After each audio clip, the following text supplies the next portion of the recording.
Here's more wrestling news for June 23rd, 2022, and your headlines for today include Ex-WWE Employee Blasts Company as straight out of a dumb comedy. Controversial ex-WWE Superstar referenced several times on NXT 2.0. Tony Khan reveals plans for International AEW Tournament. John Cena has proven he's still a draw with latest ticket figures for next week's Raw. Multiple WWE Superstars reportedly dealing with non-disclosure agreements. What happened after this week's episode of AEW Dynamite went off the air? Veteran WWE writer, son of former world champion, departs the company. NXT 2.0 superstar could be receiving a call-up after being spotted backstage at SmackDown, and more. We are starting off with WWE, and over the past few days, a lot has been said about the sports entertainment juggernaut and how the company does business. WWE is currently facing 5 separate investigations related to the alleged affair and $3 million hush money payout orchestrated by now former CEO Vince McMahon. One name who worked for WWE for years was Dan Reichert, who served as a producer for WWE's podcast division, and as he told MinMax recently, the behind-the-scenes operation of WWE failed to impress. It's more like running from meeting to meeting and kind of dealing with more of the corporate crap. These meetings and stuff, they feel like they're straight out of a dumb comedy or something where like nobody could ever be this way. Reichert is hardly alone in his opinion, as there has been no shortage of horror stories about WWE's business practices from those who have left the company. Whether any of these stories will influence the investigations, that remains to be seen, and while McMahon is acting as if it's business as usual, that's apparently still pretty chaotic. Earlier this year, Nash Carter was cut from his contract after allegations of abuse and a concerning photo came out about the NXT 2.0 star. These allegations and photo were provided by Carter's estranged wife, Kimber Lee, but this week's NXT saw multiple references to the controversial former superstar. Speaking about his year, Carter's ex-tag partner Wes Lee said that he had the highest of highs and lowest of lows this year, a nod to Carter's release days after winning the NXT Tag Team Championships. Lee directly referenced Carter, albeit not by name, saying that he had been riding high with my best friend before the world exploded under their feet. Trick Williams interrupted the segment with some references to Carter of his own, saying that Wes hadn't been there for his boy earlier this year. While this shouldn't be taken as a sign of a Nash Carter return, it is peculiar that WWE indirectly referenced the former tag team champion, as given the allegations against him and the current bad PR the promotion is facing, you'd think referencing Nash Carter would be the last thing WWE would want to do. Over to AEW now, as this weekend will see the promotion team with New Japan to host the first annual Forbidden Door pay-per-view. In the build-up to the show, several Japanese stars have made the trip to compete for AEW, and Tony Khan would like to return the favor. While speaking to Tokyo Sports, AEW President Tony Khan discussed future plans for AEW, saying that he'd love to one day do a tournament in Japan. Khan went on to say that a Japanese tournament would feature a mix of AEW talent and upstart Japanese wrestlers, adding that the country is one of the first places he plans on touring when his company travels internationally. Khan gave no explanation as to what kind of prize the winner of said tournament would receive, or if he has a planned time down the line as to when it would happen. All we know is that AEW has proven themselves to be a hit around the world, and that there will be plenty more matches featuring Japanese talent, this time in their native land. Back to WWE now, as this coming Monday will see the return of John Cena exactly 20 years after his WWE main roster debut.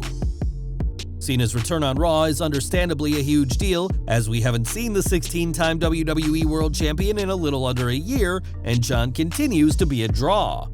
According to WrestleTix, the Sames Auto Arena in Laredo, Texas, which will host next week's Raw, has sold 3,217 seats in the short time since Cena's return was announced.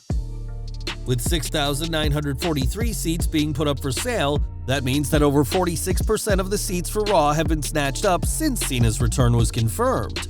As to what Cena will do on the show, that's still being kept secret by WWE, though the current belief is that he'll have a confrontation with United States Champion Theory, setting up a match at SummerSlam. After 20 years and a decade as a top name in WWE, it's fitting that Cena is being celebrated, and after all those years, the former world champion continues to prove himself a top draw. With 2 decades in WWE under his belt, John Cena no doubt has a lot to say about the company, but it appears some topics for Big Match John are off the table. That's at least according to Ryback, who unsurprisingly has weighed in on the current investigations into WWE and has claimed that, like the alleged paralegal, WWE tried to force him to sign a non-disclosure agreement. According to a Ryback livestream, WWE has more non-disclosure agreements for key superstars in the business and named Cena as one of those who have signed an NDA. He also predicted that this investigation, where the board is looking into Vince McMahon's non-disclosure agreements, will bring forward more such people and could encourage some to speak out against the company's business practices. Cena has been one of WWE's most loyal stars, and he has always spoken highly of the company throughout his career, but as far as Ryback believes, that's only because he's banned from talking trash about WWE. Over to AEW next, as this week's Forbidden Door ended with a huge brawl involving many stars who will appear at this weekend's Forbidden Door event.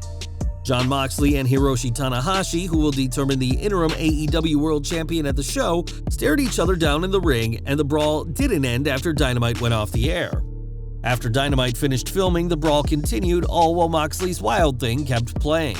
Once everyone had fought their way to the back, Moxley headed up to the top of the ramp while Tanahashi remained in the ring. AEW President Tony Khan then came out and cut a brief promo to hype the AEW Rampage TV tapings that were next to be filmed. Tensions are clearly high going into Forbidden Door this weekend, as while the show will be without some top names from both companies, Tony Khan remains confident in the crossover Super Show. Now, with so much happening in WWE behind the scenes, it'd be easy to forget that a lot of people are just trying to do their jobs, but this week, one notable name finished up with the company. It's been confirmed by PW Insider that Dewey Foley, the son of WWE Hall of Famer Mick Foley, has finished his time with WWE after first signing in 2015.